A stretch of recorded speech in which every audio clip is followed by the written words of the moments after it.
I am Ferdinand Marcos, and I am the President of the Republic of the Philippines. I stand today on behalf of 110 million Filipinos. Hello people and hello universe, it's me again. Shout out sa inyo mga beswa. Hello sa mga Marcos loyalists and supporters. Guys, mayroon tayong good news for everybody. Shout out sa mga Pilipino and OFW. Hello. Nako mga beswa, magandang balita ito. Bakit? Ito, breaking news sabi ni Philippine News Agency. Ayan sabi short lang ito mga kababayan sabi ni Philippine News Agency breaking news, a new Okta research survey shows 38% of adult Filipinos now identify as a pro-Marcos. OMG. A steady rise in support for President Ferdinand R. Marcos Jr. since early 2024. Galing, no? Sabi ko sa inyo masyado nyo kasing inaaway, inaalipusta, minumura, Pangulo tapos ginawa niyo pa ng fake video. Ito ang kalalabasan. Meanwhile, support the opposition is at 7%. Ay, nako, lagpak, lumagapak, pak na pak. Yan, mga kababayan. Sa susunod mga survey, baka mga 4% na lang yan sumusuporta sa mga salot sa lipunan, mga beswa, And backing for the Duterte camp continues to drop now at 15%. Agay na unsa man na digong oy. Natumba naman na imong percentage dong. Well guys, alam nyo naman siguro kung bakit sila bumagsak sa maraming Pilipino na talagang umaayaw sa kanila. Actually, nung last election 2022 ay marami talagang sumusuporta kay Sara Duterte, pero dahil sa mga nangyayari at mga issue against sa kanila marami talagang nagsisisi. Actually makikita yan sa mga comment section ko. Sabi nila sa TikTok at saka sa YouTube, dati binuto ko yan si Sara dahil kay PBBM. Di ba? Tapos ngayon at ganyan naman ang nangyari, ginawa niya, hindi na namin iboto. Ganun ang mga words na sinasabi nila Yan, kasi gumawa kayo ng kabutihan para nang sa ganun tuloy-tuloy ang suporta sa inyo ng mamamayang Pilipino. Sa issue ni Digong, 'di ba? Nang akala ng mamamayang Pilipino before ay magaling si Digong, magandang patakbo niya, pero at the end of the day natapos ang termino niya. Sus Maria Josep, umaalingasaw yung mga nangyayari nung war on drugs siya. Yun po ang masaklap, sa totoo lang. Yun ang pinakamasakit sa mga mamamayang Pilipino, na talagang grabe, brutal kasi ang war on drugs niya, na sinasabi ni dating Police Colonel Garma, ex-general manager ng PCSO, na talagang ang funding ay si Digong ang nagfo-funding, kasabwat yan si Go at saka si Bato, sa yung mga war on drugs. Grabe kasi, matindi. Biro mo, sabi ni Congressman Abante, mga kababayan, that time mga ilang mayors, 9 mayors yata, yun ang natsugi dahil lang dito sa mga nasa narcolis. Pero alam mo, swerte ni Mayor Mabilog ng Iloilo, nakatakas sa totoo lang. At ito pa yung asawa ni Attorney Jinky Luistro na mumuntikan na, mga kababayan. Mabuti matalino ito si Attorney Jinky ni Luistro. Naligtas ang asawa niya, mga kasi yan, law professor at fiscal yan So dahil dito, mga kababayan, makikita nyo dito ang survey ng Okta Research. Baka mas malala ang kalye survey namin pag nagkalye survey.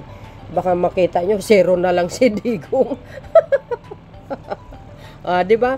Pag gumawa kayo ng kabutihan, sigurado yan, bubulusok ang mga yung mga kumbaga sa survey, yung mga ratings ng inyong performance.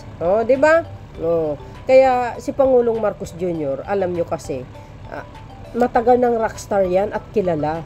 Kaya sikat na sikat yan. At saka hindi lang yun guys, artista yan mula nung maliit pa yan. Talagang sikat itong mama na ito. lalo na ito, nakikita natin ngayon, yung magandang pamumuno niya, taliwas doon sa mga sinasabi ng mga dilis na wala daw ginawa ang Pangulo. Grabe, ang tindi, no? Grabe kaampaw yung mga utak. Yung, alam nyo yung batingaw dyan sa mga simbahan, yung bell, pag pinukpok mo yun, ang lakas ng ng tinig nun. Pero tingnan mo, walang laman. 'Di ba? Walang laman ng utak eh. Sila lang naman laging nagsasabi, weak leader. Ay, galing ah. Ikaw ba naman, yung isang weak leader, 2023, nakapagbayad ng utang ng Pilipinas, 1.55 trillion. Naloka ako. Sa mga panahon ng mga past admin, hindi nila nagawa ang nagbayad ng utang. Agay! Marunong siya umutang, marunong siya magbayad. Jesus, kayo naman masyado kayo. So dahil dito mga kababayan, ito pa ha, ito ang another good news for everybody. Ito. Nakikita nyo yan mga kababayan. Ayan. But anyway, siyempre, congratulations sa ating mahal na Pangulo. Sa kanyang performance, sa kanyang pamumulo. Sus Mariusip, guys, real talk naman tayo, di ba? Di hamak naman magaling si Pangulong Marcos Jr. mamuno kaysa kay Digong and the rest, mula kay Cory Aquino. The best si PBBM. Real talk po tayo, kahit anong sasabihin nyo, the best siya talaga sa isa sa pinaka the best na Pangulo sa kaysaysayan ng Pilipinas. Siyempre kasama yung kanyang ama. Marcos lang talaga may malasakit. Una-una, pag upo niya pa lang, tingnan nyo, Luzon, Visayas, Mindanao, nagbibigay ng titulo ng lupa sa mga magsasaka. Todo suporta niya hanggang ngayon. At mag-end ang kanyang termino. Tuloy pa rin ang tulong niya sa mga magsasaka. Binigyan niya pa ng pagkautangan. Bakit? Siya nasabi ko binigyan niya ng pagkautangan. Di ba? Yan ang order niya. Ang mga magsasaka willing mag-utang sa land bank. Hindi na kailangan ng sangkatermang mga requirements. Isang requirements lang. As long as na mayroon kang panghawakan na kaya mong umutang, depende na doon kung magkano iutang mo. Di ba? Yung utang na yan, guys, hulugan. Di ba? Hanggang mabayaran. Ganun kagaling si Pangulong Marcos Jr. Nagbigay ng titulo ng lupa. Tapos nagbigay pa siya ng hindi ito bigay yung naglaan siya, gumawa na siya ng paraan para may pagkautangan ang mga magsasaka, hindi na sa 5-6. Mataas ang percentage sa 5-6 di ba? Magaling ang Pangulo Pangalawa, yung binayaran niya yung utang ng mga magsasaka, 600,000 plus yun ng mga magsasaka. Magkano binayaran? 51 billion. Ang utang ng mga magsasaka, saan banda? Luzon, Visayas at Mindanao yan. Dekada na yan. Hindi nagawa ni Cory Aquino yan, hindi nagawa ni Ramos, ni Estrada, ni Macapagal Arroyo, si Panot at si Digong. Hindi nila magagawa yan. Si Pangulong Marcos Jr. lang ang may gawa niyan. Sa kayong pagkakita niyan? Sabihin nyo, weak leader? What the heck? Yan ba ang weak leader? Unang upo niya pa lang, pagkatapos ng mag-i-end ang 2023, nakapagbayad ng utang. I-search nyo yan. Balita ng PTV4. I-search nyo yan. Sa Google, mayroon yan. 1.55 trillion. What? Biro mo yun. Marunong, tulad yung sinabi ko, marunong umutang, marunong magbayad. Itong 2024, nagbayad na naman siya. I-research nyo para kayo na mismo ang mag-discover. Sabihin nyo, fake yung sinasabi ko. Hindi ako basta-basta dito nagsasalita ng mga fake na mga salita. Fake na mga salita, guys, malalagay tayo sa alanganin. Social media ito. Kunting mali mo lang, sasampahan ka ng kaso. Kaya kami mga content creator sa mga politics, pagdating sa politics, maingat kami. Yan ang ilalagay nyo sa mga utak nyo, utak dilis. Ito, China Coast Guard. Bakit? Ito, 2 days ago ito Ito ang sinabi dito, mga kababayan. Very short lang ito, pero may kabuluhan. Sabi po guys ng Philippine Star, anong sabi? A large majority of Filipinos are not inclined to support those who are deemed pro-China candidates in the May 2025 midterm election. According to the Commission survey conducted by Poll Asia, short lang natin nga. O ito. O, short lang short lang to. 73% of Pinoys want support pro-China candidates Pulse Asia. O, yan research nyo yan para mayroon kayong alam. O, yung research natin, One Philippine Star. O, One News. O, nakikita nyo ito? 73% of Pinoy, mga Pilipino, want support, ayaw suportahan ng pro-China. O, alam nyo naman kung sinong pro-China, di ba mga dilis yan? O, kaya nga maging maingat tayo, mga kababayan, sa pagsuporta ng mga senador this coming 2025, kasi yung mga senador na mga salot na pag nakapasok sila, hindi susuporta ng Pangulo. Laging objection, Your Honor. Parang ganun